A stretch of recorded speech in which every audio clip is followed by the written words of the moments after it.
is there something different happening to the brain, to our compulsion with social media? Is it right to even say that social media is an addiction? Is it a compulsion? How do you parse all of this apart? Yeah, so I think social media is similar in some ways and different in other ways. I guess no surprise, right? So if we once again, what's similar? So the most similar thing is that platforms are developing things that are more engaging. It's just what they engage with varies depending on not only the specific type of game, but games versus social media. And even within social media, you'll see different kinds of engagement. So generally speaking, social media engages with a couple of things. The most important thing that social media engages with is emotional activation. So if you think about why does a human being switch from, let's say, Twitter to Reddit, or Reddit to Twitter, or Twitter to TikTok, or Reddit to TikTok, what you tend to see is that if you're emotionally engaged, you're going to stay on. And if you get bored, that's when you switch. But what does boredom usually mean? People may think it's dopamine, but it's not actually dopamine. Because a lot of people will use a lot of social media even though they feel really bad. And the best example of this is some people will like break up with their ex, right? And then like late at night, you're feeling bad about yourself and you start stalking your ex. That doesn't make you feel good. That's not dopamine. And then you see your ex out with someone else who's more attractive than you, or maybe has a nicer car or something like that.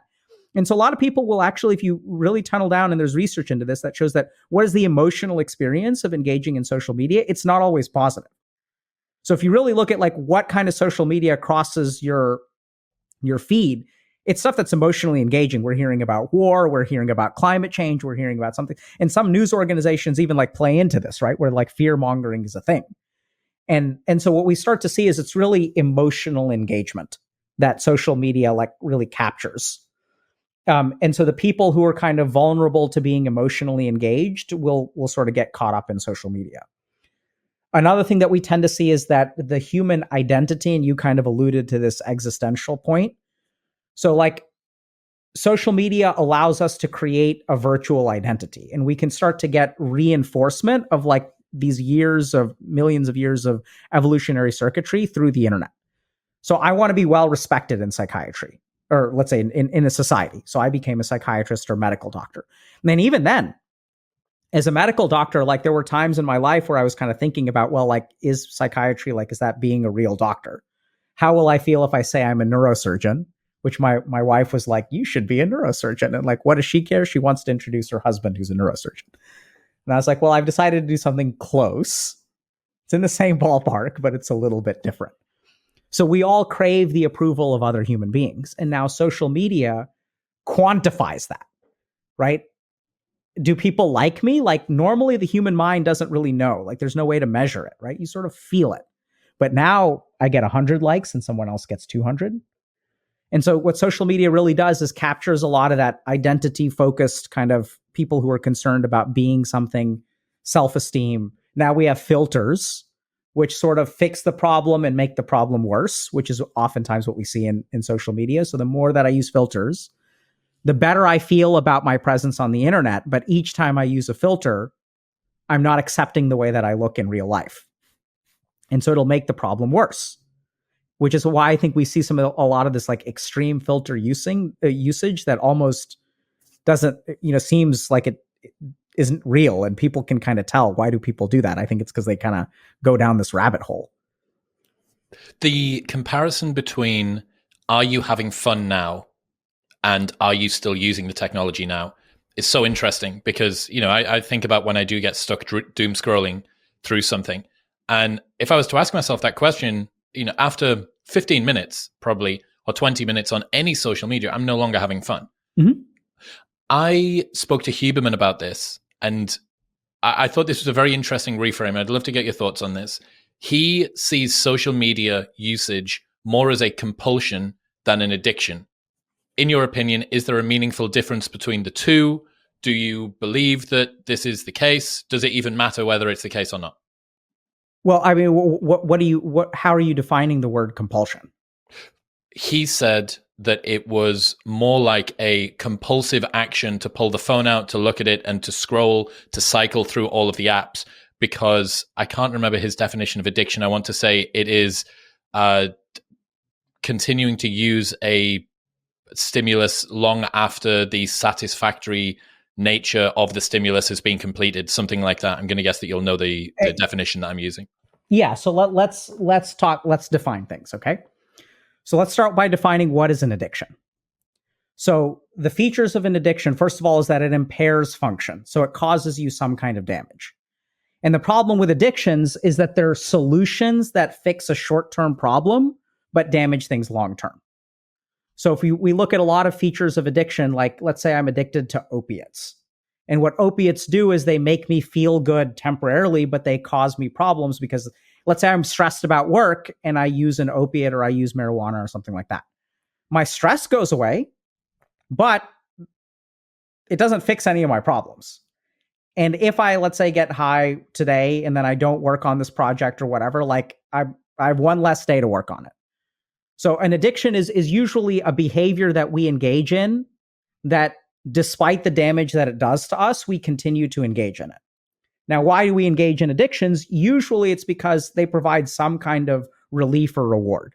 And if we look at social media and video games, they're sort of very similar to addictions in the sense that they suppress negative emotional circuitry, which, by the way, is why it's more than dopamine.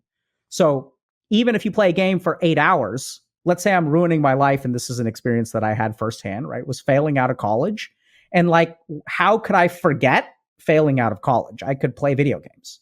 So it's not even that the game is fun at 8 or 9 hours, but that suppression of the amygdala and the limbic system is like kind of there. So we know that a lot of what makes video games addictive is like the fact that they push problems away temporarily, which is very similar to all these other substances. Like if I get drunk, right, I'm not worried about anything. So in that way, that's what an addiction is. Now, a compulsion, at least the technical term of like a clinical term, right? So if we're talking about obsessive compulsive disorder, in that way, a compulsion is usually a behavior that we engage in that has some kind of effect on our cognition. So I have to do something to make me feel a particular way. And what I would say is there's absolutely like a habitual, that's maybe what I would use. There's absolutely a habitual or a conditioning aspect to technology usage, which they're very good at. And I don't know if you've ever had this experience, but this happens to me all the time where I will realize that I am not liking what I'm using like a particular device for. And then what I'll do is close the app and then open it right up again. So we are absolutely being conditioned. But this is also where if you kind of look at it, the circuitry is a little bit different. There's habit circuitry, there's dopamine reward circuitry, there's like suppressing our amygdala, and all of that stuff is active when it comes to technology usage. So I think it's kind of like all of the above. Presumably that's what makes it so powerful. The fact that you have all of these different networks all coming together into this perfect blend. Yeah, absolutely. And why is it coming together so profoundly? It's really interesting because there's almost this Darwinian slug match going on right now between platforms. So if you look at like TikTok versus YouTube Shorts versus Instagram Reels versus whatever Google's going to come up with at some point, or I guess they've got YouTube Shorts. So what are all these platforms doing? They're actually competing for your attention. The prize that they get is like your mind. And so like whether Google wins, TikTok wins, or Amazon wins, or whoever wins, the one guaranteed thing is that there's definitely going to be one loser. And that's actually you. You are going to lose control of your mind, which is exactly what happens. And even then, I don't think the platforms are evil. I mean, maybe they are, but that hasn't been my experience. I think it's just they have a product, right? And everyone wants their eyes on their product. And so what they're figuring out is how can I engage people by tapping into a different, circuit of the brain? How can I help condition someone to use my app? So it's not just about dopamine. It's not just about it's emotional engagement. It's dopamine. It's habit formation, all that kind of stuff. Even pings and notifications, they're good at that. Given that we are hopelessly outgunned up against billion-dollar companies with machine learning algorithms, some of which are the most powerful ever designed in human history, and an entire team of software engineers behind every single button press, how can people set healthy boundaries around gaming and social media? So I think thankfully we've got a lot of good answers. So I think this is where, prior to going to medical school, I spent 7 years studying to become a monk. And the cool thing is that, like, what the monks, if you look at sort of the Hindu and Buddhist traditions and like meditation and mindfulness, they really figured out like how the mind works, and in a different way from like the West. So in the West, we sort of looked at 1,000 different minds and we sort of said, okay, if we average them all together, like what floats to the surface? But in the East, they had sample sizes of one. So they're like, okay, how can I understand where my desires come from? How can I get control of my desires? So a lot of that stuff is kind of baked in. And what I actually find is the most effective is starting with some of those principles. So understanding, first of all, that all of technology really causes one problem, causes you to lose awareness. So anytime you get sucked in, and in fact, this is why we want to use technology, right? I want to go into a video game and I want to get sucked into the video game. I want to binge watch shows. So if you look at like HBO and Netflix or whatever, right? They like really want us to binge watch, and we love binge watching. So if you look at the common element to all these things, it's a loss of awareness. So the more that we can cultivate awareness of things, the better off we'll be. And there's good evidence from this from the world of psychiatry as well. So if you look at like addiction psychiatry, what we find is that if you ask someone who relapses, they'll say, yeah, I was sober for 6 months and then I don't know what happened. I just relapsed. But what you really discover, and we sort of see this, is that people who are vulnerable to addiction have a lack of awareness of their internal emotional state. And as emotional stressors rise and rise and rise, they like reach a particular threshold that causes them to relapse. So a big part of what we do clinically when we work with people is just raising awareness. And so I'd say the first thing, if you want to set a healthy boundary, is like be aware of yourself. Why do you reach it for it in the first place? Like, are there particular times of the day that you reach for it? Stuff like that. Is there an emotional state that you find yourself in that causes you to get your phone out or to open up social media on your laptop or to start watching Netflix or to start playing a video game? Absolutely. So a simple example of this is like, if you think about 30 years ago, if I was trying to study, I would get distracted, right? I wouldn't be able to focus on the textbook. And that's okay. I would get distracted for like a couple minutes. I'm sitting in a library. I don't go anywhere. I don't do anything. My mind wanders. I lose 5 minutes. I lose 10 minutes. And then I come back to the text. I'm like, all right, time to get back to work. Now what happens is even a 30-second distraction, I'm studying, I pull out my phone and I click a button.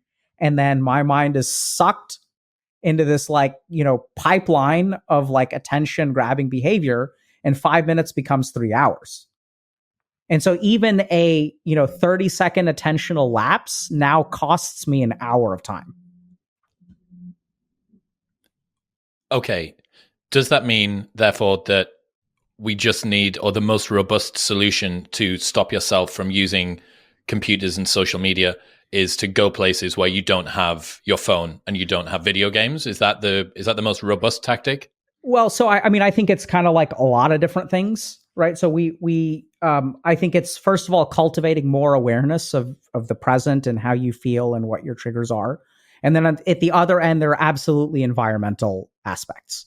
So one thing that, I'll tell people is that if you're trying to get work done, it's a good idea to silence your phone or even move it to the next room. I'll tell people also, like, for example, if I'm working with patients who are having trouble with sleeping at night, to tell them, hey, keep your phone like at the opposite end of the room or even outside of your room. And then everyone sort of asks me like, but what if there's an emergency? What if I get a phone call in the middle of the night? And then I turn around and I ask them, how many times have you gotten a call in the last 2 years that someone has needed your help within 5 minutes? Right. And the answer is almost always 0, unless I'm working with a doctor, in which case, like, we have pagers still. So I think there are absolutely kind of conditioning things or environmental things that you can do using grayscale, being really aggressive with notifications, but also like the physical location of your phone. And this is the other thing that platform developers are really good in getting good at. So if you think about biometrics, the thing about biometrics and Face ID is it actually reduces the time to access your phone. So now even like the 3 seconds that it used to take or 2 seconds to put in your code, now you just have to pick it up and it knows it's you. Even that friction has been removed. Yep, that's what they're doing, removing all the friction. Okay, so we have understanding your triggers, understanding the mental states that you get into, the emotional states that you're in, whether it's been a hard day at work, whether this is some sort of coping mechanism because things are stressful or you're just tired or whatever. What are the precursors that happen before you then descend into using technology in a way which, after the event, you reflect on and wish that you hadn't done? There are some environmental cues and factors that we can use, distance being one of them, in that you can't use a screen that you can't put your hands on or see. So keeping it away, sleeping with your phone outside of the bedroom. Is there anything else when it comes to good boundaries? What are the other longest levers? Yeah. So I think the other thing to consider is that, so we think about this as like a problem that has a solution. We don't think about boundaries as skills that are built up, right? So if you think about like a muscle, like how do I lift more weight? I need to maybe do more weightlifting. And if you kind of think about how do I hold a boundary against a technology that is becoming more and more invasive, you get stronger at holding boundaries. So what I'll do is I'll also give people exercises, and this largely comes from the meditative tradition. So you can like formally sit down and meditate, but there's a lot of exercises that you can develop based on the theory of meditation. My favorite thing to have people do is no more phones in bathrooms. So like everyone takes their phone to the bathroom now. And if you just like think about it, like if I like say that and people are listening to that, the instinctive reaction is going to be like, oh my God, don't take that thing away. But like, what are you going to lose? What am I going to do while I'm pooping, Dr. K? You're going to do what human beings have done for millions of years prior to the development of technology. Be with the poop. Just be with it. So what's happened in our society as a whole is we have become intolerant of boredom. Yes. So if you want to get control over every bit of technology in your life, you have to learn how to not fear boredom and give yourself small doses of boredom. You know, don't take an audiobook the next time you go for a walk, or don't listen to music or something like that, right? And just start to like pick particular discrete things. Don't watch things while you eat. So there are all kinds of things that you can sort of set kind of certain lines and then really practice those. And then your mind will literally become stronger. So your ability to restrain your attention and tolerate boredom will increase. Is that something that you see reflected neurologically, psychologically? Is this something that actually shows up in the literature somehow? Oh, absolutely. So one simple example, in so many ways. So let's talk about literature in different ways. So the first thing is, let's talk about, let's say, psychological literature. So we know that, for example, people with ADHD have difficulty restraining their impulses, and they tend to get highly distracted. So we know that meditation, for example, helps people with impulsivity and improving focus. That we kind of know. If you sort of think about it, what is the practice of meditation? It's like literally practicing focusing. On a neurological level, we know that there are brain correlates with things like ADHD, like frontal lobe dysfunction. So the frontal lobes are master control parts of the brain that they can sort of restrain and direct our attention. And so what happens when we do things like meditate or some of these practices is that we learn how to, like, it strengthens our frontal lobes. And there's even data that shows that it strengthens sort of the inhibitory circuits of the brain. So our frontal lobes can go and put the brakes on a particular impulse. And then even if we're talking about old literature, so we're talking about the Sanskrit literature from like 5,000 years ago, there's this one principle called Ek Tattva Abhyas, which means focusing on one thing at a time. And thousands of years ago, they were like, hey, here's a technique to focus on just one thing at a time. And you can kind of practice just doing one thing at a time.